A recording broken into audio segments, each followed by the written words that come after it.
Bismillahirrahmanirrahim. Assalamualaikum warahmatullahi wabarakatuh. Waalaikumsalam warahmatullahi wabarakatuh. Innal hamdalillah nahmaduhu wa nasta'inuhu wa nastaghfiruh wa na'udzu billahi min shururi anfusina wa sayyiati a'malina. Man yahdihillahu fala mudilla lahu wa man yudlil fala hadiya lahu. أشهد أن لا إله إلا الله وحده لا شريك له وأشهد أن محمدا عبده ورسوله اللهم صل وسلم على النبي الكريم محمد وعلى آله وأصحابه ومن تبعهم بإحسان إلى يوم الدين. يا أيها الذين آمنوا اتقوا الله حق تقاته ولا تموتن إلا وأنتم مسلمون. يا أيها الناس اتقوا ربكم الذي خلقكم من نفس واحدة وخلق منها زوجها وبث منهما رجالا كثيرا ونساء واتقوا الله الذي تساءلون به والأرحام إن الله كان عليكم رقيبا. يا أيها الذين آمنوا اتقوا الله وقولوا قولا سديدا يصلح لكم أعمالكم ويغفر لكم ذنوبكم ومن يطع الله ورسوله فقد فاز فوزا عظيما. أما بعد فإن أصدق الحديث كتاب الله وخير الهدي هدي محمد صلى الله عليه وسلم وشر الأمور محدثاتها وكل محدثة بدعة wa kullu bid'atin dhalalah wa kullu dhalalatin finnar. Tsumma amma ba'du, saudara-saudari kaum muslimin dan muslimat yang semoga senantiasa dirahmati dan diberkahi oleh Allah Subhanahu wa taala. Mari kita lanjutkan materi kedua kita, Pemuda Harapan Umat. Saudaraku, barang siapa yang mempelajari sejarah, membuka lembaran-lembaran sejarah, maka dia akan tahu bahwa tegaknya satu umat ada di pundak para pemuda. Sesungguhnya pemuda memiliki kedudukan yang tinggi di sisi Allah Azza wa Jalla. Dengan mereka tegaknya umat, dengan mereka Allah Subhanahu wa taala meninggikan dan memuliakan agama. Rabbuna Allah Azza wa Jalla tabaraka wa taala menyebutkan bahwa sebagian pengikut atau pengikut utama para rasul itu dahulu adalah para pemuda. Dengan kekuatan, kesabaran, ketegaran dan semangat mereka untuk tetap istiqamah di atas agama Allah Azza wa Jalla, Allah abadikan sebagian pemuda itu di dalam Al-Quran. Sehingga sampai hari kiamat kisah mereka dibaca, dijadikan suri tauladan. Cobalah buka surah Al-Kahfi. Bagaimana Allah Azza wa Jalla menceritakan sekelompok pemuda yang istiqamah hidup di tengah orang-orang yang kafir. Tetapi mereka tegar memperjuangkan agama Allah Azza wa Jalla. Buah dari ketegaran mereka itu Allah abadikan mereka. Allah sanjung, Allah puji. Allah berfirman, "Nahnu naqussu 'alaika naba'ahum bil haqq. Innahum fityatun amanu bi rabbihim wa zidnahum huda." Kami akan beritakan kepada kalian, kepadamu, berita mereka dengan hak, dengan benar. Innahum, sesungguhnya mereka itu adalah fityatun, para pemuda, amanu bi rabbihim, yang memiliki akidah, beriman kepada Rabb mereka walaupun ketika itu seluruh manusia di muka bumi kafir. Tidak ada yang beriman ketika itu kecuali mereka, asing, ghurbah. Hidup mereka seperti menggenggam bara api. Karena keistiqomahan mereka itu, wazidnahum huda, kami tambahkan petunjuk mereka, kami kuatkan mereka. Wa rabatna ala qulubihim idh qamu faqalu rabbuna rabbus samawati wal ardh.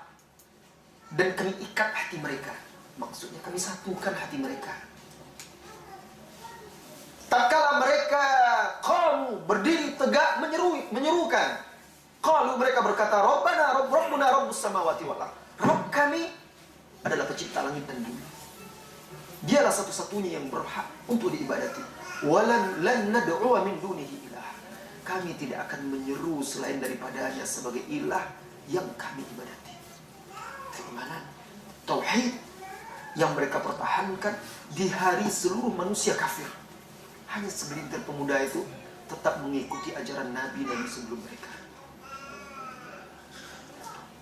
Nah, saudara-saudari, kaum muslimin dan muslimat, pemuda rupanya memiliki kedudukan yang tinggi di sisi Allah Subhanahu wa taala. Jika Anda ingin melihat satu umat apakah baik atau tidak, kuat atau lemah, maka lihat para pemudanya. Apabila para pemuda dari umat tersebut berjalan di atas jalan Allah Azza wa Jalla, berpegang teguh dengan tali Allah Subhanahu wa taala, ketahuilah umat itu masih memiliki izzah, kemuliaan, masih memiliki kekuatan. Tetapi sebaliknya, jika engkau lihat para pemuda, para pemudinya tersesat, hidup mereka sia-sia, jauh dari Allah Subhanahu wa taala, ketahuilah umat itu berada di tepi jurang kehancuran, sedang melukis kehinaan bagi diri sendiri. Jika Allah Subhanahu wa taala tidak merahmati dan menunjuki mereka, habis. Saudara-saudari kaum muslimin dan muslimat, masa muda pemuda itu memiliki keutamaan yang besar di dalam Islam. Karena itu pemuda termasuk satu dari 7 orang yang kelak di hari kiamat mendapat naungan Allah. Di hari tidak ada naungan kecuali naungan Allah Subhanahu wa taala.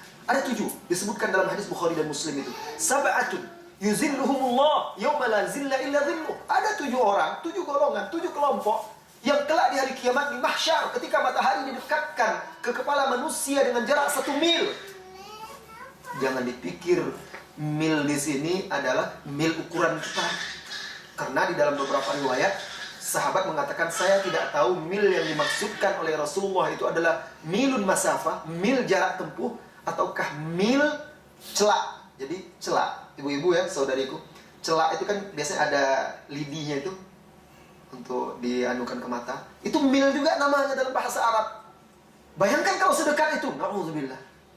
Di mana ketika itu manusia bercucuran keringat sesuai dengan amalannya masing-masing. Ada keringat yang menenggelamkan mata kakinya, betis, lutut, pinggang. Ada yang menggap-menggap sesuai dengan amalan masing-masing. Ada 7 orang. Mereka tentram, damai, sejuk di bawah naungan Allah Azza wa Jalla. Salah satunya syabun nasya'a fi ta'atillah, seorang pemuda yang tumbuh dalam ketaatan kepada Allah Azza wa Jalla.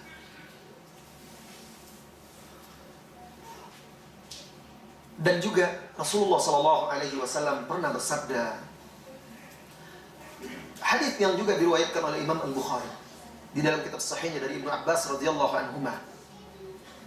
Berkata Rasulullah SAW, ni'matani maghbunun fihima katsirun minan nas. Ada 2 nikmat maghbun, banyak orang merugi pada 2 nikmat ini. Apa itu? As-sihhat wal faragh, yaitu kesehatan dan waktu yang lowong.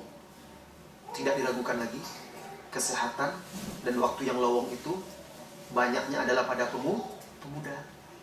Kalau orang tua sudah payah, kesehatan sudah mulai berkurang.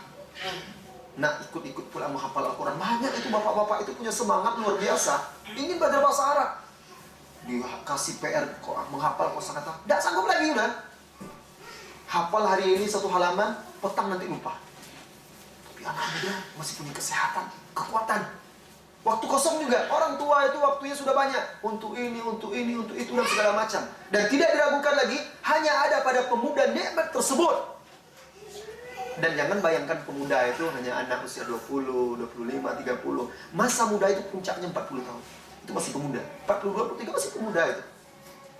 Jadi saudara-saudari yang umurnya mungkin udah 40-an, jangan, wah ini tuh bukan kaji saya ini, anak-anak muda. Tidak. Bahkan usia pemuda itu puncaknya antara 30 sampai 40. Itu puncak-puncak masa muda. Saudara-saudari yang semoga senantiasa dirahmati oleh Allah Subhanahu wa taala. Abu Barzah Al-Aslami radhiyallahu anhu menuturkan, Rasulullah sallallahu alaihi wasallam bersabda, kelak di hari kiamat, la tazulu qadama 'abdin yaumal qiyamah, tidak akan beranjak kedua kaki anak Adam hari kiamat. Hatta yus'ala, sehingga dia ditanya, an umrihi fima afnah, tentang umurnya, untuk apa dia gunakan, kemana dia pakai, untuk apa dia habiskan. Wa an ilmihi fima fa'al, dan tentang ilmunya, apakah dia amalkan. Wa an malihi min aina iktasabah, dan juga akan ditanya hartanya dari mana dia hasilkan. Wa fima anfaqah, dan kemana dia infakkan. Wa an jismihi fima ablah, dan tubuhnya ini untuk apa dia gunakan. Saudara-saudari, hadis ini diriwayatkan oleh At-Tirmidzi, Ad-Darimi, dan disahihkan oleh Syekh Al-Albani rahimahullah taala. Perhatikan hadis yang mulia ini. Rasulullah sallallahu alaihi wasallam menjelaskan di sini, salah satu yang akan ditanya kelak di hari kiamat kepada seseorang itu umurnya. Umur itu dia masa muda kita itu. Kemana kita gunakan? Untuk apa? Apakah hanya hilang sia-sia dari hari ke hari untuk urusan-urusan yang tidak berarti?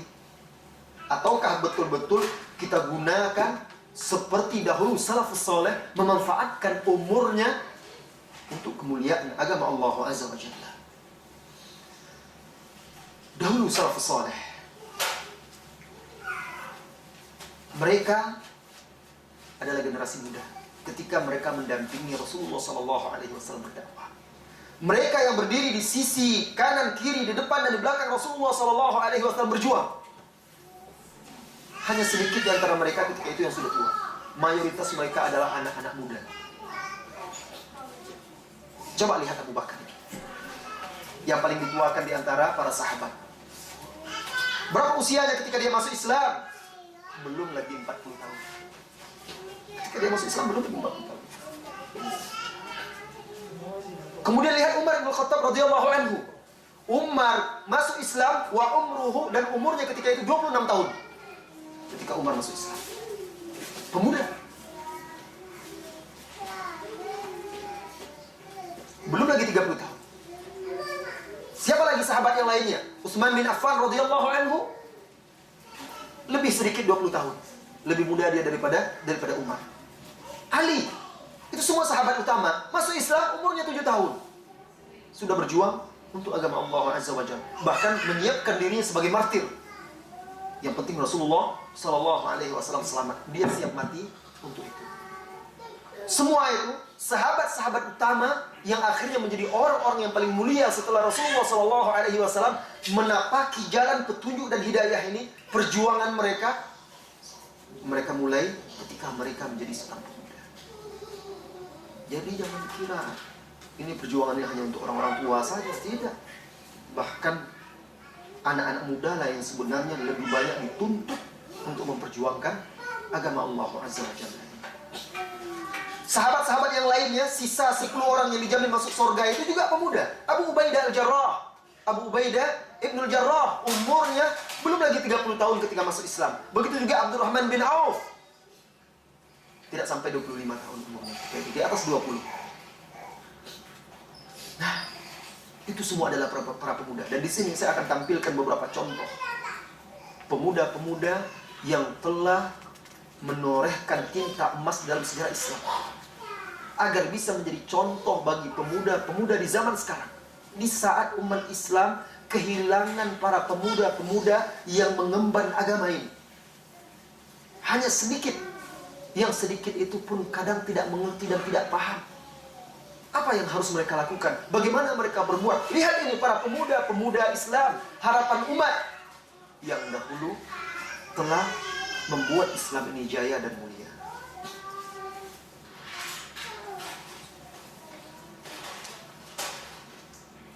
Saudara-saudari kaum muslimin dan muslimat yang dirahmati oleh Allah Subhanahu wa taala.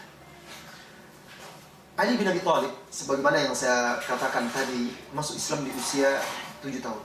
Itu belum pemuda lagi. Masih anak-anak.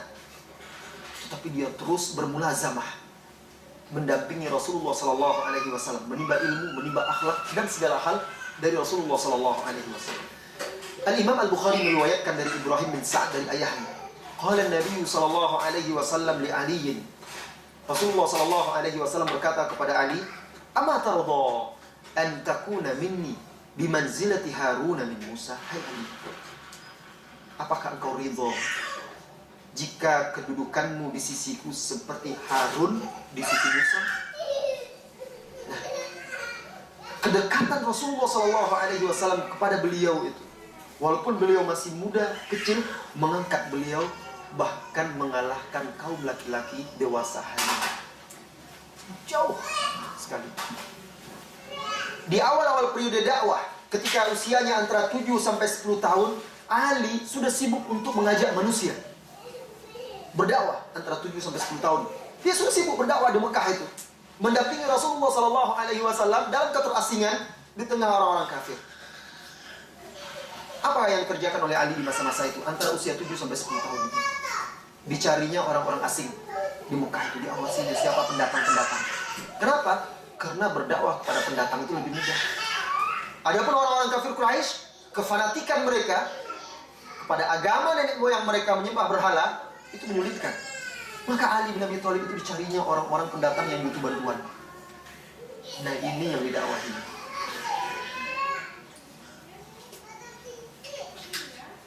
Ketika itu dia berhasil mendapati Abu Dzar radhiyallahu anhu. Abu Dzar pendatang Al-Ghifari, bukan penduduk Mekah. Seperti diriwayatkan oleh Imam Muslim di dalam Sahihnya dari sahabat Abdullah bin Samit, ia berkata, qala Abu Dzar bercerita, kharajna min qaumina Ghifarin wa kanu yuhilluna asy-syahr al-haram. Kami keluar dari kaum kami suku Ghifar. Ketika itu mereka telah berihlal di bulan haram. Mereka ingin menunaikan haji. Fa kharajtu ana wa akhi Unais wa ummuna. Pergilah kami, aku, saudaraku yang bernama Unais dan ibunda kami. Fa nazalna ala khalin lana, lalu kami bertamu di rumah bibi kami. Fa akramana khaluna wa ahsana ilaina. Lalu bibi kami tersebut menyambut kami, memuliakan kami, berbuat baik kepada kami. Fahasadana qaumuh, sehingga kaum bibi kami itu sukunya iri kepada kami. Faqalu innaka idza kharajta an ahlika khalafa ilaihim Unais faja'a khaluna fathana alaina alladhi qila lahu. Lalu dikatakanlah oleh kaum bibinya, innaka idza kharajta an ahlika, engkau apabila keluar dari istrimu, khalafa ilaihim Unaisun, maka Unais nanti yang akan menggantikan. Datanglah bibinya. Kemudian bibinya ini pun ketika Abu Dzar, karena banyaknya omongan-omongan orang di situ tentang dia ingin pergi, dihalangi oleh bibinya. Akhirnya Abu Dzar bersikeras juga untuk meninggalkan rumah bibinya karena banyaknya omongan orang yang cemburu kepada mereka. Lalu dia tinggalkan. Apa kata dia? Fahtamalna 'alaiha wa taghatta khaluna thawbahu faja'ala yabqi. Lalu kami pergi meninggalkannya, kemudian bibi kami menangis. Fantalaqna hatta nazalna bihadrati Makkah. Kami terus berangkat sehingga kami sampai di Mekah. Fanafara Unais an sirmatina wa an mithliha fa'atayal kahin. Lalu Unais meninggalkan kemah kami, kemudian dia begitu juga dengan ibunya, lalu mendatangi dukun. Fa khayyara Unaisan fa'atana Unais bisirmatina wa mithliha ma'aha. Lalu dukun itu akhirnya memberikan pilihan-pilihan ramalan-ramalan kepada Unais karena mereka masih musyrik ketika itu. Lalu Unais kembali lagi menemui Abu Dzar di kemahnya. Qal wa qad sallaitu ya ibna akhi qabla an alqa Rasulullah sallallahu alaihi wasallam bi thalathatin. Jadi ketika datang saudaranya itu, berkata Abu Dzar, wahai Akhi, sesungguhnya aku telah sholat sebelum menemui Rasulullah SAW kurang lebih 3 tahun. Qultu, aku berkata, liman? Sholat untuk siapa? Lillah, untuk Allah. Qult, lalu dia bertanya lagi, fa'ina tawajjah? Kemana engkau menghadap kalau sholat? Kalau kalian menyembah Allah, kalau engkau menyembah Allah. Atawajjahu haitsa yuwajjihuni rabbi usalli isya'an. Aku sholat kemana saja Allah mengarahkanku untuk sholat. Aku sholat di malam hari atau di akhir malam. Hatta idza kana min akhir lail ulqitu ka'anni khifa hatta ta'luni syams. Aku sholat isya, sholat malam. Waktu itu belum ada sholat fardu 5 waktu. Yang penting mereka sholat kepada Allah. Karena sholat itu sudah lama adanya. Ya, di zaman Nabi Ibrahim juga sudah ada sholat. Cuma rakaatnya, bacaannya itu yang berbeda. Tapi sholat itu sudah ada sejak zaman Nabi-Nabi dahulu. Sampai akhirnya di akhir malam, ulqitu, aku diilhamkan ka'anni khifa. Seolah-olah aku ini seperti tertidur. Hatta ta'luni syam, sehingga matahari terbit. Kemudian Unes berkata, Inna li hajja bi Makkah fakfini. Aku punya urusan di Mekah, tolong bantu aku. Berangkatlah Unes ke Mekah. Sampai di Mekah, dia pulang ditanya lagi oleh Abu Dzar, "Ma sunata, apa yang kau lakukan di sana?" Qal, "Laqitu rajulan di Mekah." Aku bertemu seseorang di Mekah. Ala dinika. Dia sama sepertimu agamanya. Menyembah Allah. Yaz'am anna Allah arsalah. Dia mengaku Allah telah mengutusnya. Maksudnya Nabi Muhammad. Jadi Unes ini di Mekah, dia memberitakan dia bertemu dengan seorang laki-laki yang sama sepertimu, sholat juga. Sholat kepada Allah, bukan kepada berhala. Dan dia mengaku diutus menjadi nabi. Lalu apa kata Abu Dzar? Apa kata manusia? Apa tanggapan manusia? Ma yaqulu lahun nas. Apa tanggapan manusia kepada dia? Unes bercerita, manusia menuduh dia adalah seorang penyair, seorang dukun, seorang penyihir. Yaquluna syairun kahinun sahir. Dan Unes ini saudaranya Abu Dzar adalah seorang pujangga. Berkata Unes, laqad sami'tu qaulal kahana. Aku sudah mendengar mantra-mantra dukun. Fama huwa biqauli. Tapi yang dibaca oleh orang ini tidak sama seperti mantra dukun. Walaqad wada'tu qaulahu ala aqra'i syu'asy'ar. Dan apa yang disampaikannya itu telah aku ukur dengan timbangan-timbangan atau kata-kata para pujangga, syair. Fama yaltaimu ala lisani ahadin. Dan itu mustahil keluar dari lisan seseorang. Innahu lasadiq. Dia itu benar apa yang diucapkan. Wa innahum lakadzibun. Orang-orang yang menuduhnya adalah pendusta. Apa kata Abu Dzar? Sekarang gantian. Fakfini hatta adhaba anzur. Sekarang kamu tinggal di sini, tunggu di sini, biar saya pergi ke sana melihat siapa sebenarnya dia. Fa'ataitu Makkah fatada'aftu. Lalu aku pun pergi ke Makkah. Dan aku memilih seseorang untuk aku kunjungi sebagai tuan rumah. Biasanya orang itu kalau datang dia ke situ, dia akan cari seseorang yang bisa menerimanya sebagai tamu. Fatada'aftu rajulan minhum. Lalu aku bertamu kepada salah seorang mereka. Faqultu, aina hadzal ladzi tad'unahu as-sabi? Aku tanya kepada orang ini, mana dia orang yang kalian tuduh sabi? Sabi itu murtad. Fa asyara ilayya faqala as-sabi. Lalu dia memberi isyarat kepada aku, itu dia orang yang kau anggap sabi. Kemudian famala alayya ahlul wadi bikulli madra wa azmin hatta kharatu makshiyan alaihi. Tatkala aku bertanya, mana dia orang yang kalian tuduh sabi? Akhirnya malah dia dituduh telah mengikuti agama Muhammad SAW, sehingga orang itu berteriak, memanggil orang-orang banyak dan mengatakan, as-sabi, as-sabi, ini dia orang yang murtad juga, ini yang murtad dari agama nenek moyangnya. Berkumpullah penduduk Mekah itu mengeroyok Abu Dzar. Apa kata Abu Dzar? Sehingga mereka memukulnya dengan kayu dan segala macamnya. Hatta kharatu makshiyan alayya. Sehingga aku tersungkur pingsan. Qal fartafa'tu hina ittafa'at ka'anni nusubu ahmar. Kemudian akhirnya aku bangkit sadar setelah siuman. Fa'ataitu Zamzam. Aku pergi ke sumur Zamzam. Faghasaltu anid dima. Aku basuh darah yang mengucur dari tubuhku. Wa syaribtu min ma'iha. Dan aku minum dari air Zamzam. Kemudian kata dia, Walaqad labistu ya ibna akhi 30 baina laila wa yaum. 30 hari dia dekat Zam-Zam itu. Karena orang-orang Mekah itu sudah memukul dia, akhirnya terluka, pergi dia dekat pinggir sumur Zam-Zam itu, di situ dia minum. Apa kata dia? 30 hari lamanya, 30 hari, 30 malam, kurang lebih. Maka nali ta'am illa ma'u Zam-Zam. Tidak adanya aku makan kecuali air Zam-Zam. Fasamintu, sehingga aku menjadi gemuk. Hatta takassarat ukanu batni. Saking gemuknya kata dia, takassarat ukanu batni, sehingga lemak-lemak di perutnya itu menjadi banyak. Padahal makanannya cuma Zam-Zam. Ini perjalanan dia mencari agama Allah Azza wa Jalla. Wa ma wajadtu ala kabidi sukhfata ju', dan aku tidak merasakan lapar sedikit pun. Fa baina ahlu Makkah fi lailati qamra idhiyan id duriba ala asmikhatihim.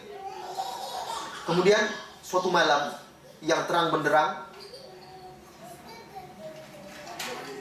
ketika itu yang terang dengan cahaya bulan, id duriba ala asqimatihim. Ketika itu terdengar suara yang memekakkan telinga mereka.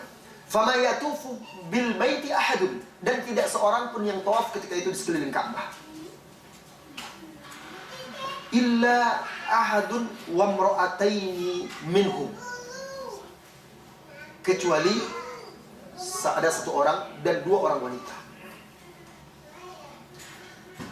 Kemudian datanglah orang-orang ini menemuiku. Fa'atau alayya fi tawafihima. Kemudian datanglah mereka menemuiku. Lalu aku pun bertanya kepada keduanya. Fasa'altuhuma. Aku bertanya kepada keduanya tentang orang aina rajul alladhi tad'unahu as-sabi. Mana dia orang yang kalian tuduh sebagai sabi, orang yang murtad itu?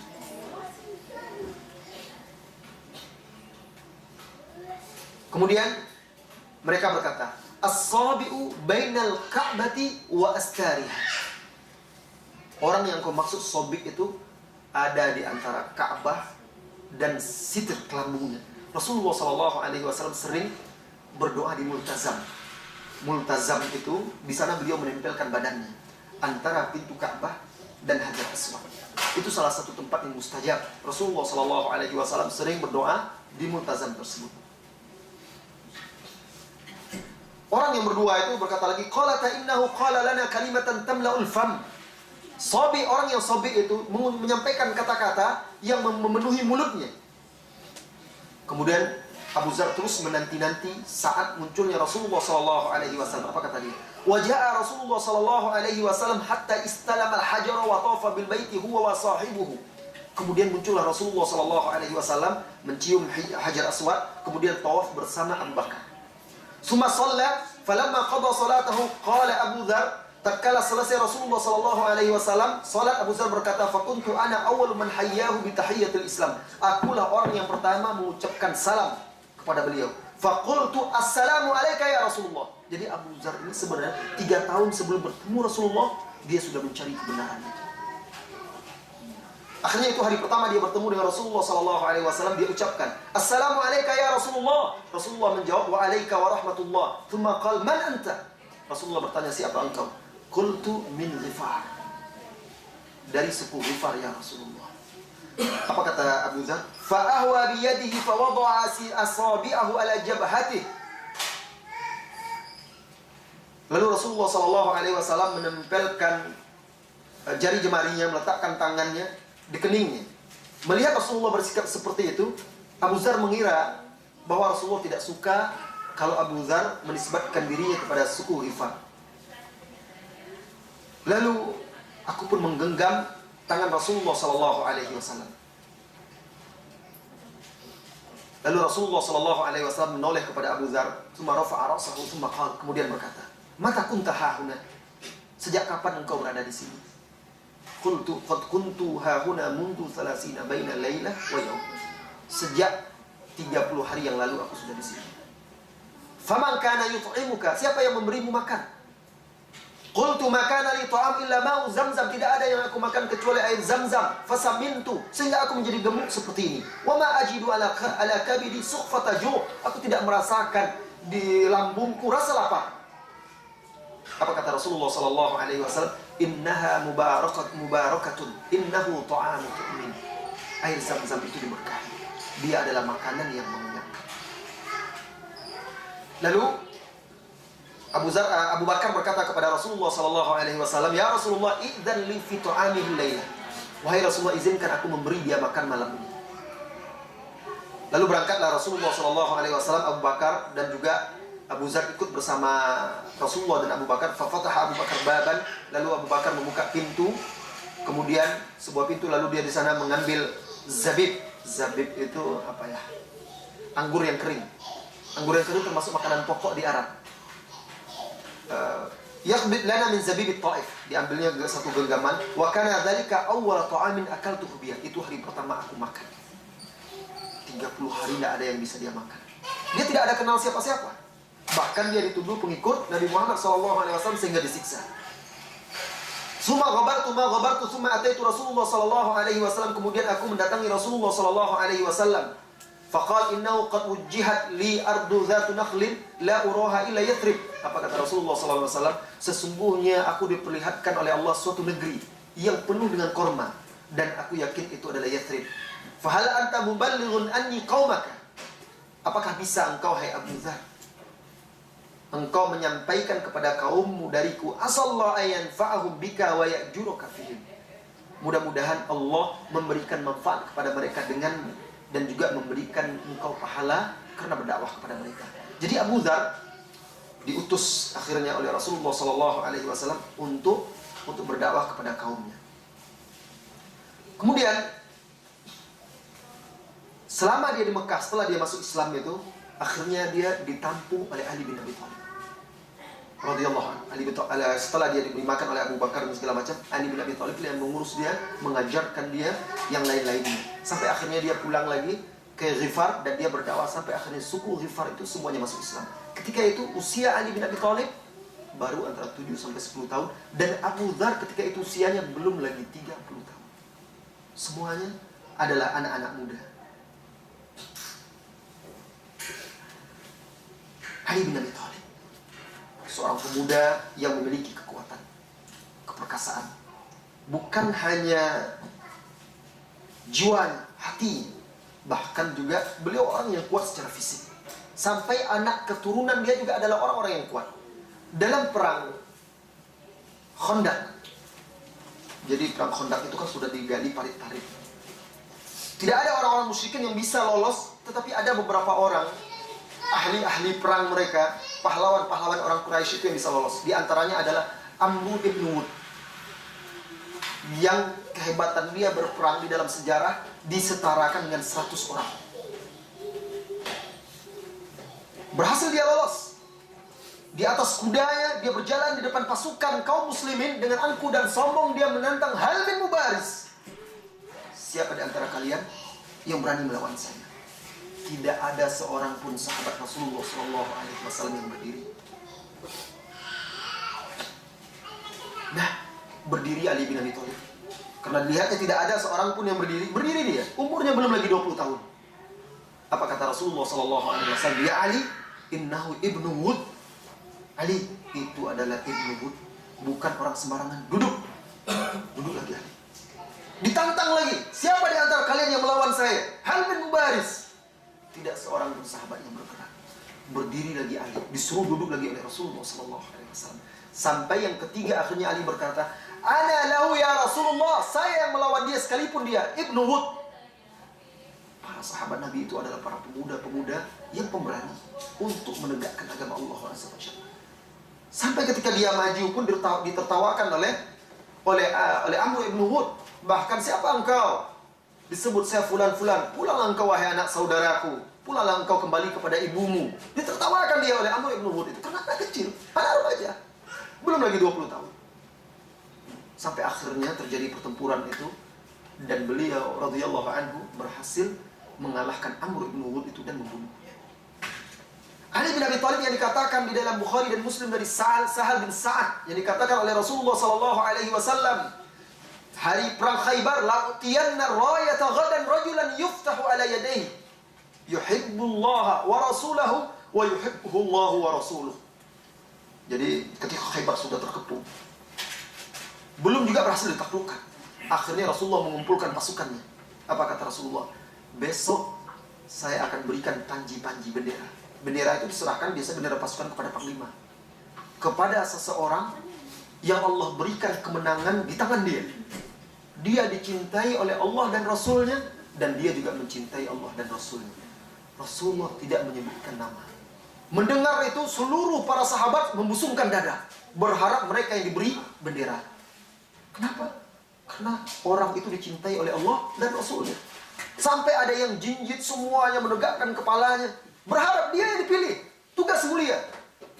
Malam itu tidur mereka tidak tenang, berharap, bercita-cita mereka lah yang terpilih oleh Rasulullah SAW. Besok ketika pasukan berbaris, semuanya berharap. Rasulullah bertanya, "Aina Ali? Mana Ali?" Qil yashtaki ainai. Ya Rasulullah, Ali sedang sakit matanya. Dipanggil. Setelah dipanggil, diludahi oleh Rasulullah SAW di kedua matanya. Lalu Rasulullah mendoakan, dan seketika itu sembuh, seperti tidak pernah sakit sama sekali. Kemudian Rasulullah serahkan bendera kepada dia. Apa kata Ali bin Abi Thalib? Ya Rasulullah, uqatiluhum hatta yakunu mithlana. Wahai Rasulullah, aku akan perangi orang-orang Yahudi itu sampai mereka seperti kita. Artinya sampai mereka masuk Islam atau mereka pergi. Apa kata Rasulullah SAW? Umfus ala rislika hatta tanzila bisahatihim thumma du'uhum ila Islam. Laksanakan tugasmu, berangkatlah sampai turun di tempat mereka, kemudian ajak mereka kepada Islam. Wa akhbirhum bima yajibu alaihim, sampaikan kepada mereka kewajiban-kewajiban mereka. Fa wallahi, hai Ali, demi Allah, la an yahdiyallahu bika rajulan, jika ada salah seorang dari mereka yang mendapat petunjuk melaluimu, khairun laka min an yakuna laka humrun ni'am, lebih baik bagimu daripada engkau mendapatkan onta-onta yang merah. Onta yang merah di zaman itu adalah mobil mewah, paling mahal harganya. Nah, Rasulullah gambarkan yang mahal, onta-onta yang banyak, yang mahal itu tidak ada apa-apa dibandingkan apabila engkau berhasil membawa seseorang itu kepada Islam. Pemuda. Rasulullah menugaskan para pemuda itu untuk berdakwah, berjuang, bukan orang-orang yang tua. Saudara-saudari, kaum muslimin dan muslimat yang dirahmati oleh Allah Subhanahu wa taala.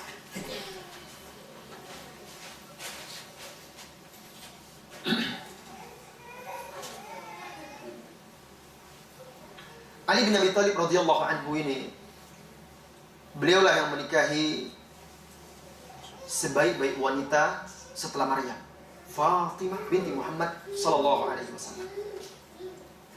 Meninggal istrinya ini Fatimah, usia Fatimah ketika itu belum segenap 25 tahun.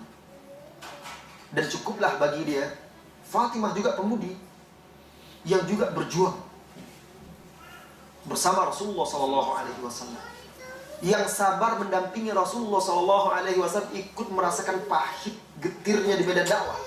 Fatimah menceritakan bagaimana mereka ketika di Mekah dikucilkan di lembah, di antara bukit, gunung, dan di embargo, sampai kata Fatimah mereka hanya memakan daun-daunan dan rumput-rumputan kering. Sampai di antara mereka, usus mereka itu luka-luka, sakit, dan Fatimah sabar mendampingi ayahnya. Untuk apa?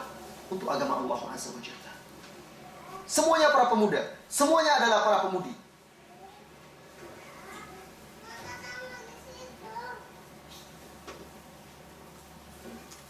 Kita beralih ke pemuda yang lain. Kalau kita baca semua sejarah sahabat itu, semuanya pemuda.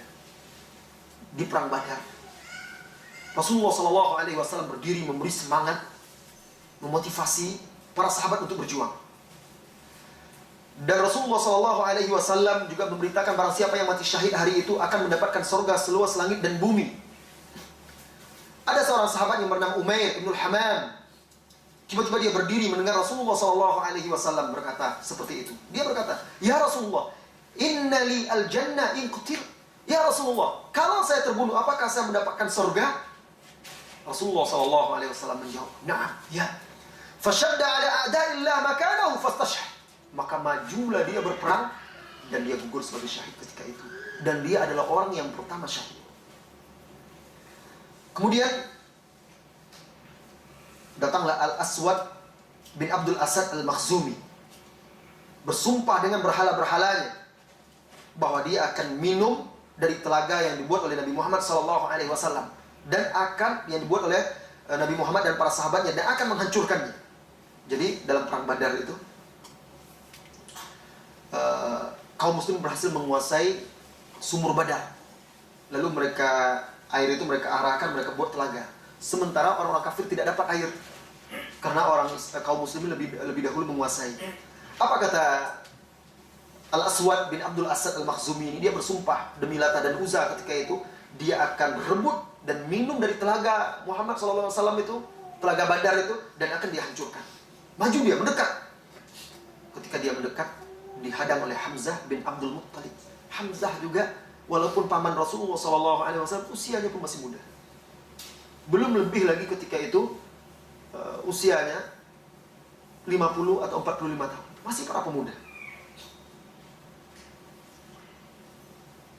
Maka datanglah Hamzah, kemudian dia menghadangnya dan menghalanginya, sehingga Hamzah berhasil menebas kaki orang itu, dan orang itu terus merangkak, merayap, karena dia sudah bersumpah.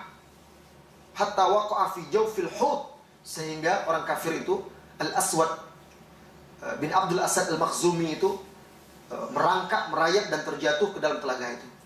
Datang Hamzah dan diangkat oleh Hamzah tersebut, oleh Hamzah bin Abdul Muttalib, dikeluarkan dari telaga itu, dan dia berhasil membunuh orang kafir tersebut. Nah, Hamzah kemudian tampil pula Ali bin Abi Thalib, tampil Ubaidah ibnul Harith. Semuanya itu adalah para pemuda yang menjadi pahlawan-pahlawan dalam perang tersebut. Yang lebih menakjubkan lagi, yang membuat malu para pemuda hari ini, ketika sahabat Abdurrahman bin Auf sedang berbaris di tengah pasukan kaum muslimin, tiba-tiba dia dikejutkan oleh remaja tanggung di kanan dan kirinya. Yang satu berusia 14 tahun, yang satu berusia 13 tahun. Subhanallah. Apa yang bisa dilakukan oleh anak-anak kita sekarang usia 14 dan 13 tahun? Main game, PS, ke warnet, chatting-chattingan, main bola. Apa yang mereka perbuat untuk agama Allah? Di zaman itu, di hari itu, di usia itu mereka sudah berjuang untuk agama Allah Subhanahu wa ta'ala. Kita tidak mengharapkan mereka mengangkat pedang hari ini. Takkan sanggup mereka. Tapi setidaknya anak-anak muda sekarang itu mau mereka bertawajuh, mewakafkan hidup mereka untuk agama Allah, menghafal Al-Quran, kemudian menjaga diri mereka agar soleh, taat. Itu saja subhanallah, sudah luar biasa.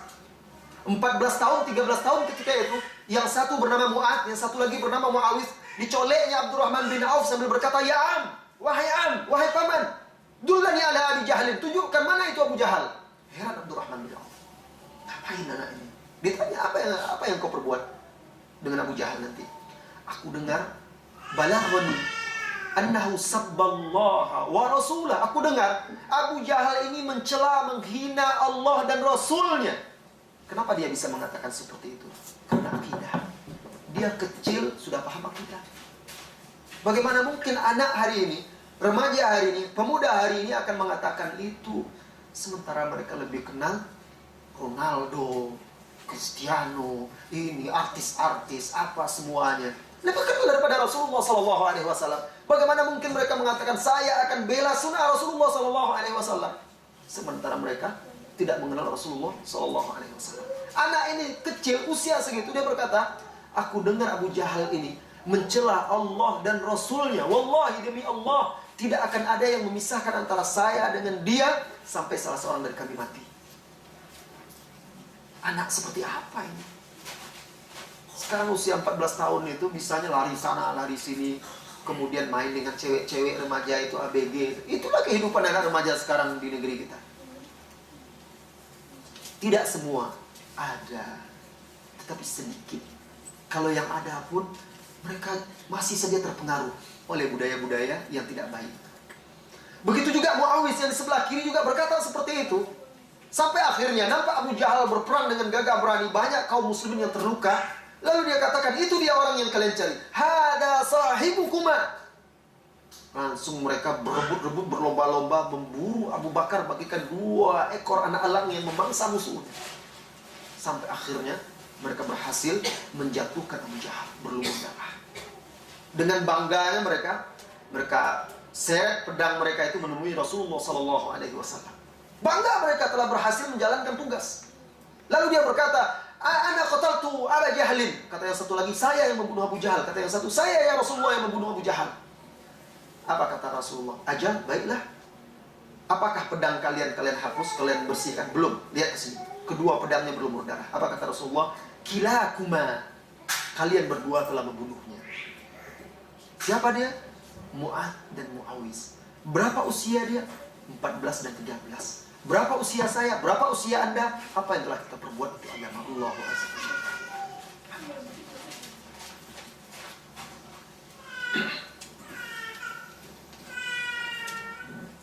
Saudara-saudari kaum muslimin dan muslimat yang semoga senantiasa dirahmati oleh Allah Subhanahu wa taala. Itu dalam di medan jihad. Dan sahabat itu semuanya, para pemuda itu di segala lini dakwah mereka sanggup melakukan. Di bidang ilmu, kepemimpinan dan lain sebagainya. Siapa yang tidak kenal Mu'az bin Jabal? Mu'az bin Jabal yang dikatakan oleh Rasulullah SAW akan masuk surga mendahului mengalahkan para ulama 1 lemparan batu. Oleh karena itu disebut dia pemimpin para ulama, imamnya para ulama. Berapa usia dia ketika dia dikirim oleh Rasulullah SAW menjadi gubernur di Yaman dan juga berdakwah mengajarkan Islam di sana? Tatkala Rasulullah SAW mengatakan kepada dia, ya Mu'az, innaka ta'ti qauman ahlal kitab. Wahai Mu'az, engkau akan mendatangi berdakwah kepada ahlul kitab. Hadis itu di Bukhari dan Muslim. Usianya ketika itu belum lagi 25 tahun. Subhanallah. Begitu. Dalam usia seperti itu, mereka sudah mengemban tugas untuk menegakkan agama Allah Azza wa Jalla. Cukup bagi Mu'az bin Jabal itu. Dia belajar ilmu, kemudian menguasainya, belajar dari Rasulullah SAW kurang dari 9 tahun. Cukuplah bagi Mu'az bin Jabal, kebanggaan baginya bahwasanya Rasulullah SAW pernah menggenggam tangannya. Rasulullah pegang tangannya, anak muda ini. Lalu Rasulullah berkata kepada anak muda ini, ya Mu'az, wallahi inni la uhibbuk. Wahai Mu'az, demi Allah, aku mencintaimu. Apa kata Mu'az? Bi abi anta wa ummi wallahi inni la uhibbuk. Ayah ibuku sebagai tebusanmu ya Rasulullah. Demi Allah aku mencintaimu ya Rasulullah. Faqala, Rasulullah berkata lagi, ya Mu'az, usika, wahai Mu'az, aku wasiatkan kepadamu, an la tada'anna fi duburi kulli salah, agar engkau tidak tinggalkan di akhir setiap salat, antakula, untuk mengucapkan Allahumma a'inni ala zikrika wa syukrika wa husni ibadatik. Ya Allah, bantulah aku untuk berzikir mengingatmu, bersyukur atas nikmatmu, dan memperbaiki ibadahmu. Itu wasiat Rasulullah SAW kepada Mu'az, dan hadis ini sahih diriwayatkan oleh An-Nasai dan Abu Dawud. Cukup kebanggaan bagi Mu'az bin Jabal ketika Rasulullah SAW berkata, innal ulama idza hadaru rabbahum azza wa jal, sesungguhnya para ulama ketika nanti bertemu dengan Allah azza wa jal di hari kiamat, kana Mu'az baina aydihim ratwatan bihajarin, maka Mu'az yang terdepan mendahului mereka dalam jarak 1 lemparan batu. Nah, Mu'az ini, para sahabat seperti Umar pun mengakui keilmuannya. Padahal dia masih pemuda, masih muda. Apa kata Umar radhiyallahu anhu? Wallahi, laula Mu'az la halaka Umar. Demi Allah, kalaulah bukan karena Mu'az, celakalah Umar. Usia Mu'az ketika itu berapa? Belum lagi 30 tahun. Sementara Umar khalifah, lebih tua daripada dia.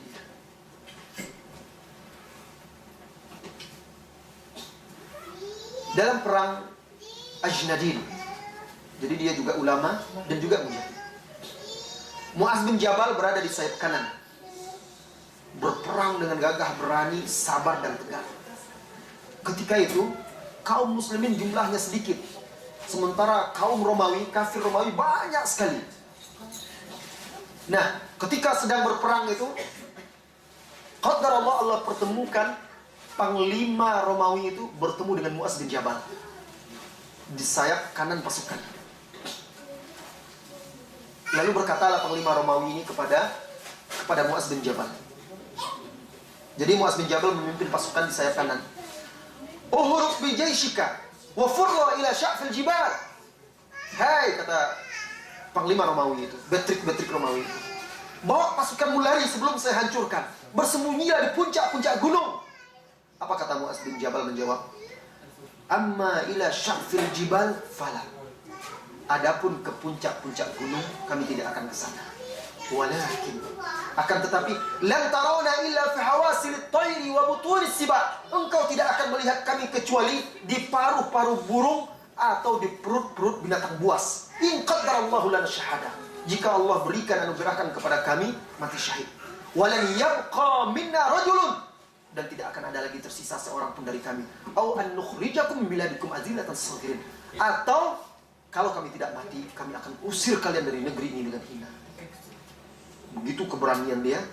Usianya belum 30 tahun ketika menjawab ancaman panglima Romawi tersebut. Muaz bin Jabal ini radhiyallahu anhu ketika di Syam bersama pasukan kaum muslimin di masa Umar. Ketika itu datang musibah taun yang diramalkan oleh Rasulullah SAW, sehingga banyak kaum muslimin yang gugur dan meninggal karena penyakit taun itu. Dan Muaz sudah mendengar dari Nabi SAW bahwasanya taun itu adalah syahadah li kulli muslim, adalah syahid bagi setiap orang yang mati karena taun, dia mati syahid. Maka ketika dia tahu itu adalah syahadah, malah Muaz bin Jabal berdoa, Allahumma a'ti ala Mu'ad kiflaini min hadzal ajr. Ya Allah, berikanlah keluarga Muaz 2 kali lipat pahala syahid ini. Dia minta 2 kali lipat, berarti beban yang dia terima karena penyakit itu akan semakin berat. Ketika dia tahu itu adalah syahadah.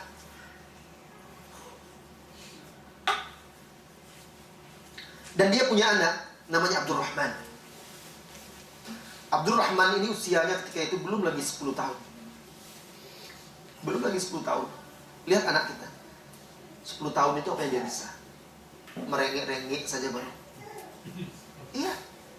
Anaknya Mu'adz ini belum lagi 10 tahun, namanya Abdurrahman. Dan anaknya ini yang pertama kena sakit pagi hari itu. Anaknya itu sudah dijangkiti oleh penyakit taun tersebut. Ditemuinya anaknya, dia berkata, Kaifa anta ya bunai? Bagaimana keadaanmu wahai ananda? Apa jawab anaknya? Wallahi ala ma yuhibbu rabbuna wa yarda. Ayahanda, aku berada dalam keadaan kondisi yang disukai dan diridhoi oleh Rabb kita. Wa innal amra qad wasal. Dan urusan ini atau perkara ini, taun ini telah sampai kepadaku. Wa'adullah azza wa jalla an yarzuqani syahadah. Dan saya berdoa kepada Allah agar Allah menganugerahkan syahadah, mati syahid kepadaku. Anak sekecil itu sudah paham mati syahid. Subhanallah. Dia sakit, tapi dia hadapi dengan sabar dan tenang. Apa yang bisa dilakukan oleh anak-anak sekarang di usia itu? Apa yang dia kenal? Apa yang mereka bicarakan? Film kartun, komik-komik, itu yang mereka dapat. Nah.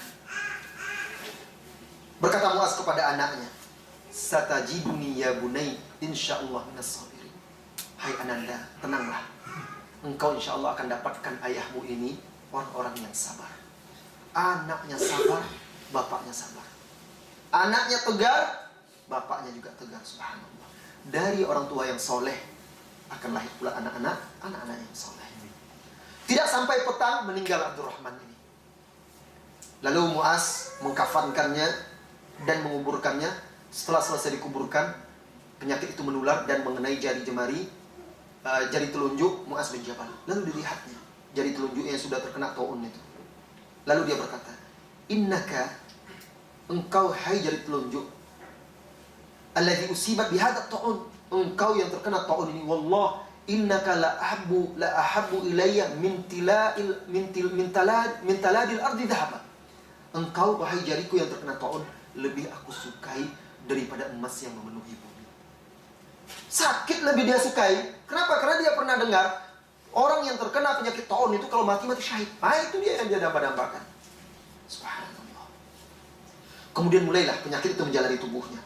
Malam itu akhirnya dia merasakan sekarat. sampai menjelang subuh, sehingga orang-orang yang di sekitarnya itu, sehingga sekarang itu seperti mencekik dia, karena dia sudah berdoa, ya Allah berikan aku 2 kali lipat rasa sakitnya, karena dia mengharapkan 2 kali lipat pula pahala syahadah. Kadang-kadang dia menatap ke langit, terbaring, orang-orang di sekitarnya, dia terbaring menatap ke langit, lalu dia berkata, Rabbi ikhna, ya Allah cekiklah khalqaka fa inni uhibbu. Maksudnya perberatlah ujian ini, sesungguhnya aku mencintaimu. Kemudian sakitnya semakin parah dan sudah semakin sekarat. Lalu dia berkata kepada sahabat-sahabatnya, orang-orang di sekitarnya, coba lihat apakah sudah datang pagi atau belum. Lalu mereka menjawab belum, hari masih malam. Sampai akhirnya ketika mereka mengatakan sekarang sudah datang waktu subuh, wahai sahabat Rasulullah SAW. Lalu dimeteslah air mata dia dan dia berkata, A'udzubillahi min lailatin sabahuha ilan nar. Aku berlindung kepada Allah dari malam yang paginya akan membawa kepada neraka. Sahabat Nabi takut masuk neraka. Sudah dijamin masuk surga, tapi tetap takut juga kalau masuk neraka. Marhaban bil mauti. Selamat datang wahai kematian. Marhaban zairan mughiban habiban jaa ala faqah. Selamat datang wahai kekasih yang telah lama hilang, datang ketika dalam keadaan susah. Dia senang dia kematian itu datang. Karena dengan kematian itu datang dia semakin yakin sudah saatnya bertemu dengan Rasulullah SAW, bertemu dengan Rabbnya. Lalu dia berdoa, Allahumma inni qad kuntu akhafu, ya Allah, semasa hidup aku sangat takut kepadamu. Fa'ana al-yawma arjuk, hari ini aku sangat mengharapkanmu. Allahumma in kunta ta'lam, sesungguhnya engkau maha mengetahui, anni lam akun uhibbud dunya, aku selama ini tidak mencintai dunia, wa tulal baqa, tidak ingin tinggal fiha di dunia ini, likaril anhar, untuk mengairi sungai-sungai, wala li gharsil ashjar, aku cinta dunia ini bukan untuk bercocok tanam, walakin li dhamil hawajir, aku ingin hidup di dunia ini untuk merasakan dahaga berpuasa, wa mukabadatis saat, dan juga mukabadatus saat itu bangun di tengah malam untuk salat tahajud, membaca Al-Quran, wa muzahamatul ulama, dan juga untuk berdesak-desakan dengan ulama, birruka, dengan lutut-lutut mereka, indah hilakil dzikir, di majelis-majelis ilmu. Jadi dia sebutkan, ya Allah, kalaupun aku ingin tinggal di dunia bukan untuk bercocok tanam, bukan untuk mengejar dunia, bukan untuk perhiasan-perhiasannya, tetapi agar bisa berpuasa, agar bisa sholat malam, agar bisa menuntut ilmu, hadir di majelis-majelis ilmu. Kemudian wafatlah beliau. Kemudian umurnya ketika itu dalam satu pendapat 27 tahun, 28 tahun, dalam beberapa pendapat lagi dikatakan beliau wafat seusia dengan Nabi Isa, 32 atau 33 tahun. Masih muda, masih pemuda. Lain lagi dengan pemuda Mus'ab bin Umair, dai pertama di kota Madinah, sehingga banyak penduduk Madinah yang Islam. Beliau cikal bakalnya dikirim oleh Rasulullah SAW berdakwah. Usianya belum lagi 18 tahun, tapi kemampuannya dalam berdakwah. Berdakwah bukan sembarangan. Kita berdakwah sekarang masih di tengah-tengah kaum muslimin, yang hadir juga kaum muslimin, mudah. Dia berdakwah di tengah penyembah berhala, supaya orang itu menyembah Allah Azza wa Jalla.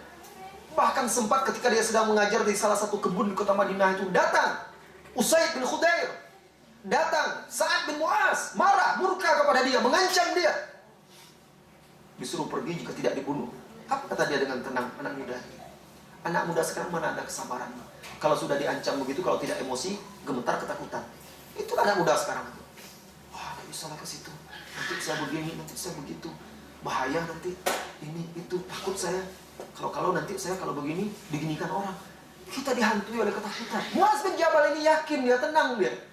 Apa kata dia kepada orang yang sudah marah-marah ini, mengancam dia dengan senjata? Wahai paman, cobalah dengar sebentar. Duduk. Kalau engkau setuju dengan apa yang saya sampaikan, syukur. Kalau tidak, saya akan tinggalkan, saya tidak akan ganggu lagi kalian. Tapi dengarlah dulu, coba dengar. Setelah itu saya akan pergi. Nah, karena orang ini pemimpinnya, Sa'ad bin Mu'az ini pemimpin kaum Ansor ini, orang-orang Yathrib ketika itu ada juga orang berakal. Baik, saya akan dengar. Dibacakanlah ayat-ayat Al-Quran. Ketika itu terbukalah hati Sa'ad bin Mu'az. Dijelaskan hujah-hujah dengan ilmu yang kuat. Sampai akhirnya terang hatinya, masuk Islam pula dia. Dan Mu'azlah yang menjadi cikal bakal untuk memudahkan jalan hijrah ke sana kaum muslimin. Karena ketika itu sudah mulai banyak orang Islam setelah dia berdakwah, banyak orang masuk Islam, sehingga akhirnya ketika datang perintah hijrah, di sana orang-orang Ansar sudah siap menerima kaum muslimin dan Rasulullah SAW. Tugas berat. Apa yang bisa dilakukan oleh kita? Sanggup kita? Bagaimana kita akan berdakwah? Baca Al-Quran kita saja tidak benar. Kita baca pun kalau benar tidak paham. Bagaimana kita akan berdakwah? Diri kita masih tergoda oleh dunia. Mus'ab bin Umair ini sebelum dia berdakwah ditugaskan oleh Rasulullah SAW, diuji dulu dia di Mekah. Apa ujiannya? Mus'ab bin Umair ini adalah pemuda idola anak-anak gadis ketika itu. Orang kaya. Kalau dia berjalan jauh lagi tempat dia sudah tahu orang Mus'ab bin Umair dari apa? Bau parfumnya. Wah, ini Mus'ab bin Umair. Ketika dia Islam, dunia itu ditinggalkan. Dia tidak bisa lagi. Kalau dia ikuti dunia itu juga akan menghalangi Islamnya. Sampai akhirnya ketika dia gugur di medan perang Uhud, apa kata Abdurrahman bin Auf? Menangis terisak-isak mengingat itu. Dia tidak punya pakaian lagi. Ditutup mukanya, terbuka kakinya. Ditutup kakinya, terbuka mukanya. Sampai akhirnya Rasulullah perintahkan jasadnya itu ditutup, mukanya dan kakinya ditutup pakai rumput-rumputan. Tidak ada dia punya apa-apa. Setelah dia diuji dengan kesabaran di Mekah, baru dia dikirim. Kalau selagi masih ada kecintaan kepada dunia, tidak akan sanggup kita melakukan seperti Mus'ab bin Umair. Umurnya ketika itu dia masuk Islam umur 17 tahun. Lalu dikirim, waktu itu belum lagi 18 tahun atau belum seberapa umurnya, belum 19 tahun maksudnya. Dikirim oleh Rasulullah sallallahu alaihi wasallam. Siapa lagi pemuda yang ingin kita ceritakan menjadi contoh dan suri tauladan? Usama bin Zaid ditunjuk oleh Rasulullah SAW menjadi panglima. Siapa bawahannya? Abu Bakar, Umar, Uthman, Ali. Usama bin Zaid usianya berapa? Membawa pasukan yang besar berperang melawan orang-orang Romawi. Usianya 18 tahun waktu itu. Sehingga ada sebagian sahabat sebagian kaum muslimin yang kurang percaya lalu melontarkan kata-kata yang menunjukkan kurang percaya kepada kepemimpinan Usama bin Zaid. Sampai akhirnya Rasulullah bicara. Kalian memang dari dahulu mencela kepemimpinan ayahnya dan juga mencela kepemimpinannya. Demi Allah, dia adalah orang yang pantas untuk ini. Dan memang benar, dia berhasil menjalankan tugas itu dengan baik. Apa yang bisa kita emban dan kita lakukan? Saudara-saudari kaum muslimin dan muslimat, sepanjang sejarah dari masa ke masa, sahabat, tabi'in yang terdepan di jalan Allah dan menegakkan agama Allah, dia adalah para pemuda. Imam Syafi'i. Lihat Imam Syafi'i. Itu adalah pemuda. Beliau sudah mulai merintis jalan dakwah ilmu ini ketika usia muda. Subhanallah. Beliau itu Imam Syafi'i itu ketika umur 15 tahunan ya, dia ingin belajar kepada Imam Malik. Ingin belajar hadis kitab Al-Muwatta. Tapi dia tidak punya kitabnya. Miskin. Bahkan ketika dia belajar, dia terpaksa mengumpulkan kertas-kertas bekas, kayu-kayu pelepah korma, tulang-tulang yang sudah tidak dipakai lagi untuk mencatat ilmu. Saking miskinnya. Akhirnya dipinjamnya lah kitab orang. Dalam 1 minggu atau 9 hari kalau saya tidak salah, dia hafal langsung kitab tersebut. Subhanallah. 9 hari dia hafal kitab hadis yang ribuan isinya. Sehingga ketika dia datang kepada Imam Malik pun terkejut melihat kecerdasan dan kecerdasan. Itu bukan datang begitu saja, itu dengan usaha.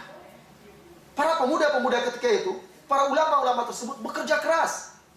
Begitu juga orang tuanya mendukung. Ibunya Imam Syafi'i ini sampai menjual rumah untuk membiayai Imam Syafi'i menuntut ilmu ke Yaman. Dijualnya rumahnya, tidak punya numpang dia lagi kepada keluarga-keluarganya. Itu perjuangan mereka untuk membentuk generasi. Anehnya, orang tua sekarang mereka sanggup berjuang apa saja untuk dunia anaknya. Tapi kalau untuk agama anaknya, berat rasanya. Coba zaman sekarang cari. Orang tua itu pasti sibuk mencarikan les anaknya. Tidak cukup pelajaran di sekolah itu, ada les musik, les komputer, les matematika, les bahasa Inggris, apa semuanya. Coba lihat semua bimbel-bimbel itu. Ada bimbel akidah, ada bimbel tahfiz, ada bimbel ibadah.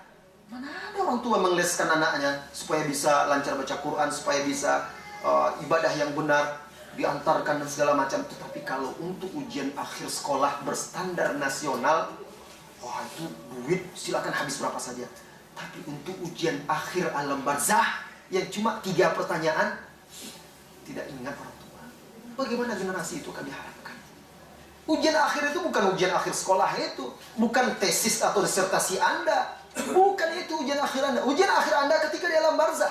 Anda bersusah payah membiayai untuk mengambil gelar doktor, magister, S1 Anda. Susah payah Anda menghabiskan dana, Anda perjuangkan. Sudah kita memperjuangkan untuk ujian akhir kita. Kalau sekarang kita ada salah-salah sedikit, mungkin masih bisa nego dengan dosen pembimbing kita. Kurang-kurang dikit, masih bisa nego. Anda tidak akan bisa nego-nego dengan malaikat. Tidak bisa menjawab, tinggal dihardik, dipukul, disiksa. Sampai remuk tulang belulang Anda. Tidak ada lagi. Kalau Anda gagal sekarang, tesis, disertasi Anda gagal, masih bisa diulang lagi. Ulang lagi. Besok tidak ada. Kenapa? Kita tidak persiapkan untuk itu. Anak-anak itu, agar mereka paham. Bisa untuk ujian akhir di alam barzah. Karena kalau berhasil lulus ujian akhir itu, selamat dia di akhirat. Jika tidak, apalagi yang diharapkan kelak di padang mahsyar. Saudara-saudari kaum muslimin dan muslimat yang semoga senantiasa dirahmati dan diberkahi oleh Allah Azza wa Jalla. Mana para pemuda hari ini? Mayoritas pemuda hari ini seperti yang digambarkan oleh Allah Subhanahu wa taala, fa khalafa min ba'dihim khalfun. Maka datanglah setelah mereka itu generasi adha'us salawat wattaba'us syahawat, yang menyia-nyiakan salat dan memperturutkan syahwat. Itu kan kenyataan. Fasawfa yalqawna ghayya. Orang yang seperti ini, generasi yang seperti ini akan mendapatkan kesengsaraan. Itulah jadinya. La ilaha illallah. Mana pemuda-pemuda umat ini yang terpanggil dan ingin seperti Mus'ab bin Umair, ingin seperti Az-Zubair, ingin seperti Abdullah bin Umar, ingin seperti Usama bin Zaid, ingin seperti Mu'az bin Jabal, ingin seperti yang lain-lainnya yang telah berjuang untuk agama Allah Azza wa Jalla. Mana? Selama para pemuda belum tidak diarahkan, belum menyadari kewajiban-kewajiban mereka terhadap agama Islam ini, kondisi mereka masih seperti yang digambarkan oleh Al-Quran tadi, khalfun adha'us salawat wa taba'us syahwat, generasi-generasi yang menyia-nyiakan salat dan mengikuti syahwat, maka umat ini akan selalu berada dalam keterpurukan. Kalau orang tua kita nggak maklum, mereka tinggal sibuk beribadah. Yang muda-muda ini yang lebih berbahaya. Orang-orang kafir itu tidak khawatir dengan orang-orang tua itu. Mereka itu sebentar lagi masanya. Tetapi anak-anak muda ini akan menjadi sasaran mereka untuk dirusak. Kita, saya, Anda semua punya tanggung jawab terhadap agama Allah Azza wa Jalla. Saudara-saudari kaum muslimin dan muslimat, lihat dalam sejarah, tatkala Rasulullah SAW wafat, berkumpullah sahabat Ansar. Kemudian datang pula sahabat Muhajirin. Terjadi perselisihan mereka ketika itu tentang siapa yang menjadi khalifah pengganti Rasulullah sallallahu alaihi wasallam. Qalu, ada yang berkata, minna amir wa minkum amir. Ada yang berkata, pemimpinnya dibagi dua, salah satunya dari kami, salah satu dari kalian. Ada lagi yang berkata, kami yang jadi pemimpin, kalian menjadi pendamping. Banyak terjadi perdebatan, perselisihan. Tampillah ketika itu Zaid bin Thabit. Zaid bin Thabit pemuda. Zaid bin Thabit ini, kecerdasan dia, Rasulullah SAW berkata kepada dia, wahai Zaid, saya khawatir orang-orang Yahudi ini akan merusak umat Islam. Maka pelajari bahasanya. Ditugaskan oleh Rasulullah SAW mempelajari bahasa Yahudi. Sebentar saja dia belajar, dia sudah bisa paham, menulis, membaca bahasa Ibrani seperti orang Yahudi itu sendiri. Nah, ketika sahabat berdebat, berselisih, bertengkar, terjadi perselisihan setelah wafat Rasulullah SAW, tampillah pemuda Zaid bin Thabit. Lalu dia berkata, ya ma'syaral ansar, wahai ma'syaral ansar, Wallahi innakum la ta'lamuna anna Nabiya sallallahu alaihi wasallam min Quraisy. Demi Allah, kalian kan tahu Rasulullah sallallahu alaihi wasallam itu dari suku Quraisy. Wa antum humatu nabiyikum. Dan kalian ini kan adalah pembela-pembela pelindung Nabi kalian. Wallahi la nazalu nahmil muhajirin. Demi Allah, kita akan senantiasa menjadi pelindung dan penjaga orang-orang muhajirin. Mud yadaka ya Abu Bakr. Ulurkan tanganmu wahai Abu Bakar. Lalu Abu Bakar mengulurkan tangannya. Kemudian Zaid bin Thabit membaiat Abu Bakar. Kemudian diikuti oleh sahabat Ansor yang lainnya. Subhanallah. Pemuda ini dengan sebab dia selamatlah kaum muslimin dari perpecahan. Kenapa? Ilmu dia. Anak muda, tapi dengan ilmunya dia bisa menyelesaikan berbagai macam problema dan permasalahan. Zaid bin Thabit inilah yang mendapat tugas untuk mengumpulkan Al-Quran di zaman Abu Bakar. Dipanggil oleh Abu Bakar As-Siddiq radhiyallahu anhu setelah bermusyawarah dengan Umar. Nah, kemudian dipanggillah Zaid bin Thabit. Lalu dia berkata, "Ya Zaid, innaka syab." Wahai Zaid, engkau ini seorang pemuda, kata Abu Bakar. Abu Bakar tua. Dipanggilnya anak muda ini. Untuk tugas-tugas berat itu anak muda itulah. Ya Zaid, innaka syabun indana mu'taman. Engkau adalah pemuda yang kami percayai. Wa inni ara an tatba'al Qur'an hatta naj'alahu fi mushaf. Dan kami ingin engkau kumpulkan Al-Quran itu sehingga kita jadikan dalam satu mushaf. Umur Zaid ketika itu 20 lebih sedikit. Zaid berkata, "Ya Abu Bakrin, kaifa taf'al amran ma falahu Rasulullah sallallahu alaihi wasallam?" Wahai Abu Bakar, bagaimana mungkin engkau melakukan perbuatan yang tidak pernah dikerjakan oleh Rasulullah sallallahu alaihi wasallam? Dia heran, Rasulullah kan tidak pernah mengumpulkan Al-Quran, dibiarkan begitu saja. Kok sekarang kau kumpulkan dalam satu mushaf pula? Paham Zaid bin Thabit itu tidak boleh menyelisihi apa yang dilakukan oleh Rasulullah sallallahu alaihi wasallam. Kemudian Zaid berkata lagi, "Wallahi law amarani an uzahziha jabalan minal jibal lakana ahwat indi min an af'al ma amarani bihi." Apa kata Zaid bin Thabit? Demi Allah, kalau seandainya Abu Bakar memerintahkanku untuk menggeser gunung ini, itu lebih ringan rasanya bagiku daripada menjalankan tugas yang dia perintahkan mengumpulkan Al-Quran itu. Namun begitu, walaupun mereka berbeda pendapat, akhirnya Zaid bin Thabit berhasil mau menerima hujah-hujah Abu Bakar, walaupun dia masih muda, dan dia berhasil menjalankan tugas-tugas tersebut. Maka mulailah dia mengumpulkan Al-Quran itu, baik dari hafalan dia, dari sahabat-sahabat yang lain, dia kumpulkan menjadi satu mushaf. Kemudian di zaman Utsman bin Affan, kembali Zaid bin Thabit ini ditugaskan oleh Utsman. Semuanya para pemuda yang mengemban tugas-tugas untuk agama Allah Subhanahu wa taala tersebut. Bagaimana dengan pemuda-pemuda umat Islam hari ini? Apakah umat dan pemuda-pemuda hari ini meniti, meneladani pemuda-pemuda ketika itu, di masa itu? Ataukah pemuda-pemuda hari ini larut tenggelam mengikuti jejak-jejak orang kafir, lalu meninggalkan jejak-jejak para pemuda itu, pemuda-pemuda Islam? Hari ini kalau ditanya kepada mayoritas pemuda-pemuda Islam, nama-nama sahabat, anak-anak muda sahabat itu, mereka mungkin taunya Abu Bakar, Umar, Utsman, Ali saja. Kalau ditanyakan tentang Zaid bin Thabit, ditanyakan tentang Mus'ab, ditanyakan tentang ini, itu, kok, dan segala macam. Kok itu anak muda? Aneh namanya. Satu orang yang sebanding dengan 1000 orang. Ketika Sa'ad bin Abi Waqqas dalam perang Qadisiyah mengirimkan surat kepada Umar, minta bantuan 1000 pasukan. Apa yang dikirim oleh Umar? Dikirimnya satu orang saja.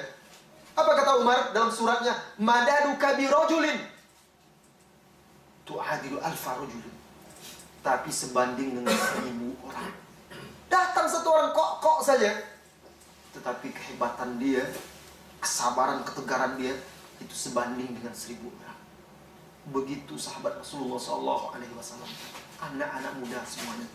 Mereka itulah yang keluar dari jazirah Arab itu, menyebarkan Islam ke seluruh pelosok-pelosok dunia, sampai akhirnya kita merasakan indah dan nikmatnya menjadi seorang muslim. Maka wajib kita untuk melanjutkan estafet perjuangan mereka. Perjuangan itu tidak harus dengan pedang seperti mereka. Juga perjuangan dengan ilmu, dengan lisan, dengan pena, dengan apa yang bisa kita mampu untuk memperjuangkan agama Allah Azza wa Jalla. Saudara-saudari kaum muslimin dan muslimat yang semoga senantiasa dirahmati oleh Allah Azza wa Jalla. Asar jam berapa? Tanya jawab tadi jam berapa? Rencana asar tadi kita break asar 2.15 Ustaz. Udah agak ini, jadi kita mungkin tanya jawab 10 menit sampai setengah 3. Setelah itu nanti setelah asar kita lanjutkan lagi ya? Iya, kita break asar sampai 3, habis itu kita lanjutkan sekitar. Baik, saudara-saudari, itu tadi namazid, contoh-contoh pemuda-pemuda yang telah menorehkan sejarah emas dalam sejarah Islam. Insya Allah nanti setelah asar kita lanjutkan lagi apa sih muqawimat atau ma'alim, rambu-rambu yang harus diwaspadai oleh seorang pemuda dalam membentuk, membina, mentarbiyah diri dia agar bisa meneladani pemuda-pemuda di zaman para sahabat, tabi'in, tabi'in, dan semuanya itu agar kita bisa mengikuti jejak-jejak mereka. Apa jalan yang harus kita tempuh? Apa saja tahapan-tahapan yang harus kita lalui? Insya Allah itu akan kita bahas nanti setelah asar. Waktu yang tersisa menjelang sholat kita gunakan untuk bertanya jawab. Silakan ajukan pertanyaan atau ditulis.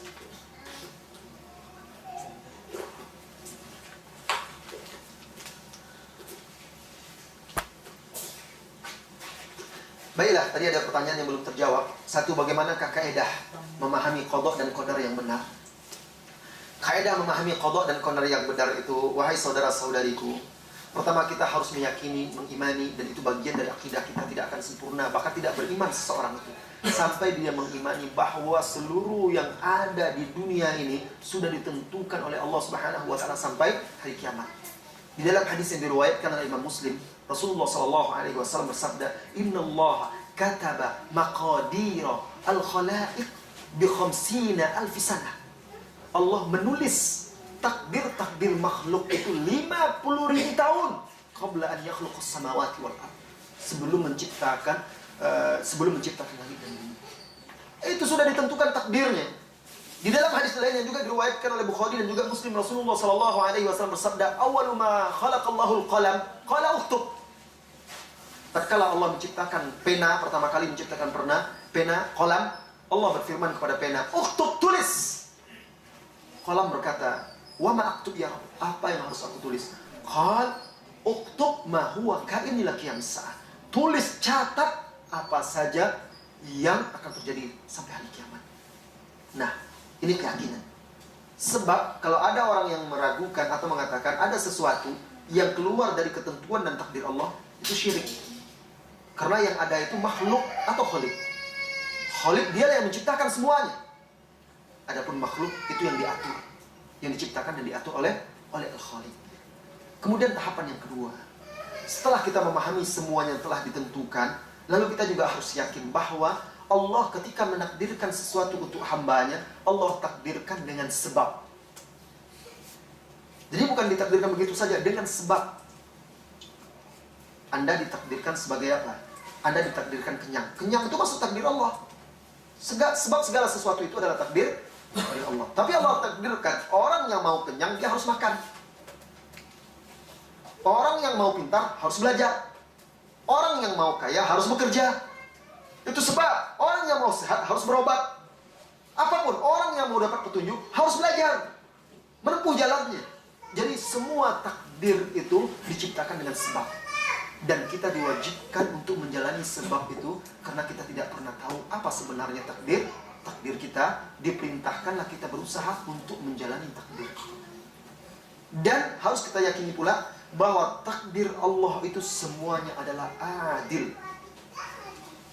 Adil, sesuai dengan keagungan, keadilan, kebijaksanaannya, dan sesuai dengan rahmat dan kasih sayangnya. Allah itu tidak menzalimi hambanya sama sekali. Kenapa? Karena dia yang menciptakan. Itu hak dia. Hak Allah Subhanahu wa ta'ala mengatur apa saja. Ya Allah, kenapa saya begini? Saya kan tidak mau begini. Itu hak Allah. Itu rahasia Allah. Ya. Tetapi terkadang hamba itu kan wahadainahun najdain, kata Allah. Kami telah berikan pilihan dua jalan. Jalan yang benar, jalan yang batil. Allah tidak paksa-paksa. Memang Allah sudah tetapkan fulan menjadi penghuni neraka, na'udzubillah.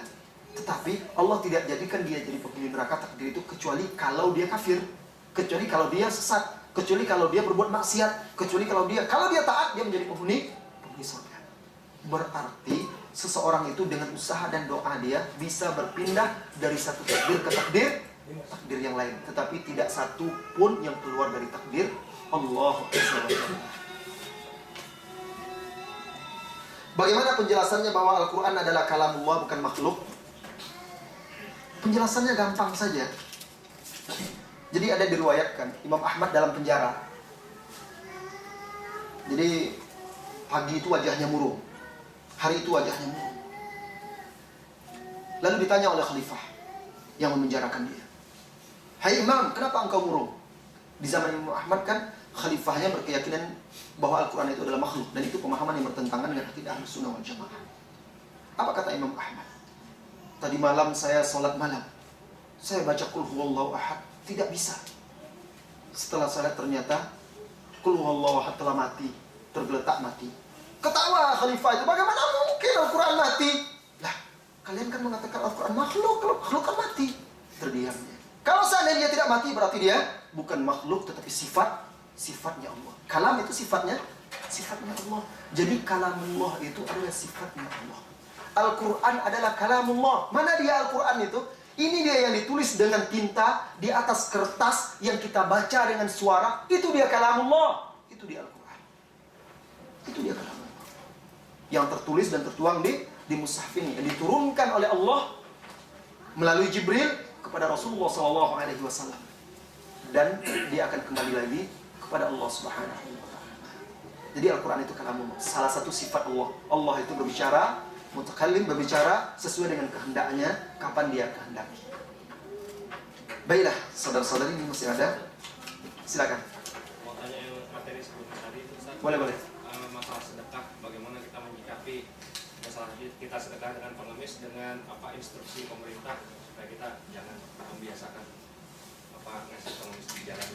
Ya, kalau memang sudah ada instruksi dari pemerintah untuk tidak memberi pengemis di jalan, dan itu tujuannya juga untuk mendidik mereka supaya mereka tidak meminta-minta dan juga tidak membiasakan mereka, itu bagus.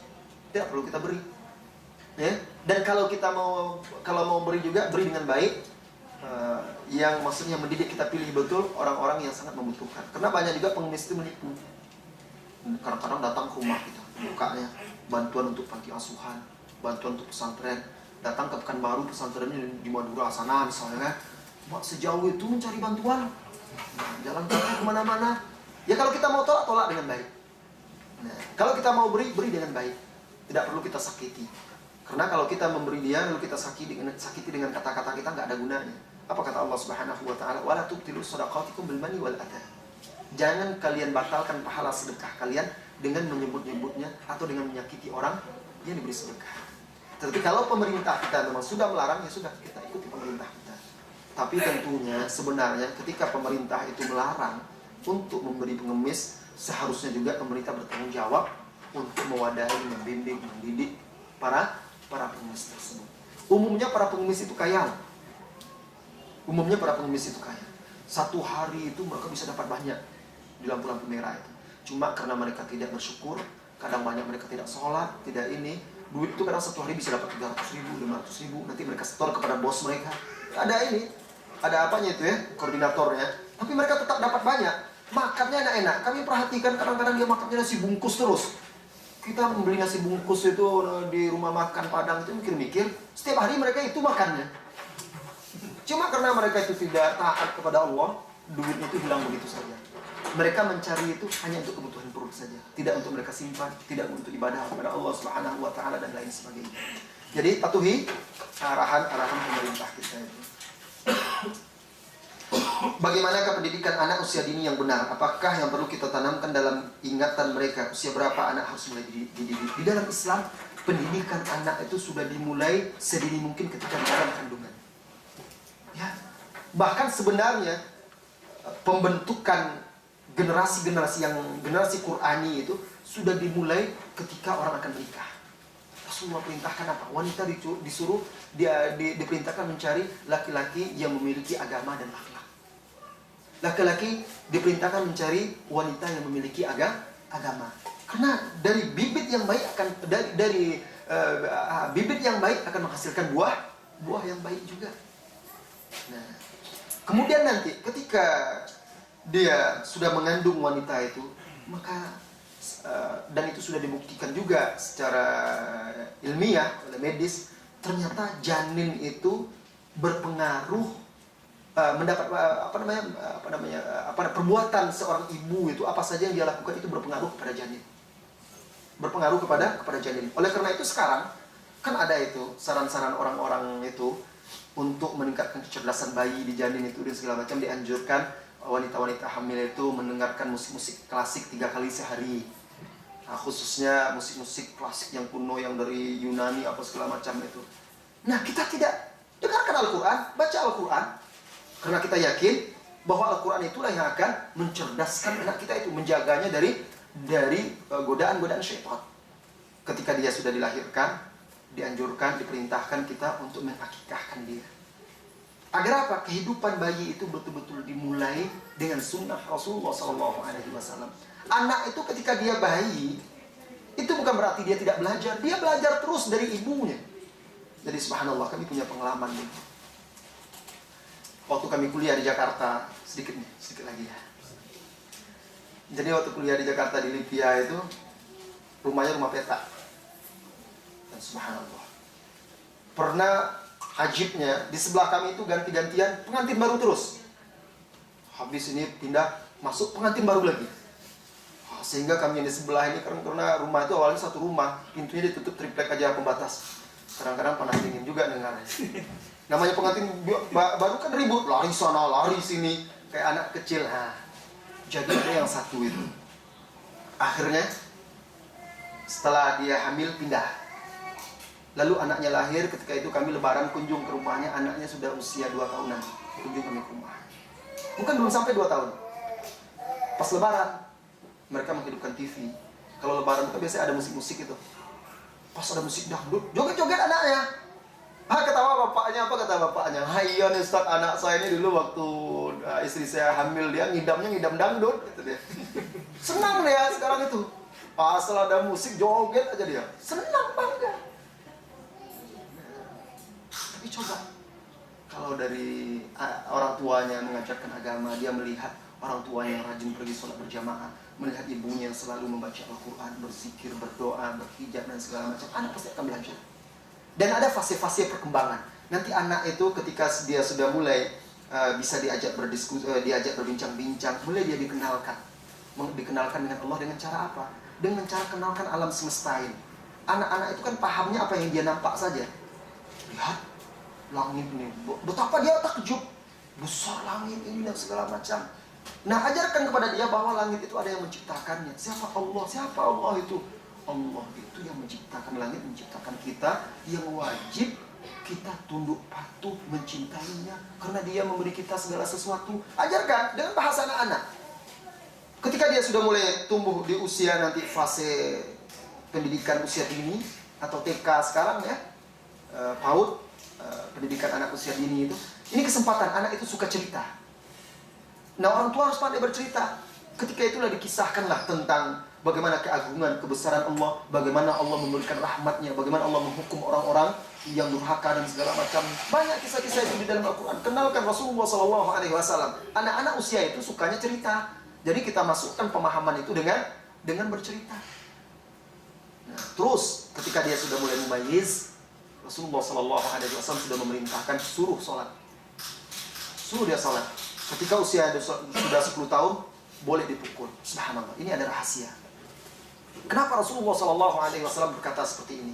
Muru auladakum bis-sholati fis-sabah wadribuhum lil 'ashr. Perintahkan anak-anak kalian sholat di usia 7 tahun. Pukul mereka kalau tidak mau sholat di usia 10 tahun. Kenapa?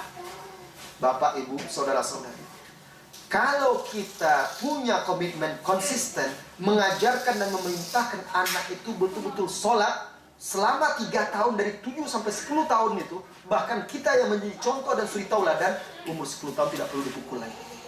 3 tahun itu dibiasakan, tidak perlu dipukul lagi. Tetapi terkadang kan kita tidak punya komitmen, tidak konsisten. Kadang kita sendiri yang lalai di hadapan anak-anak itu.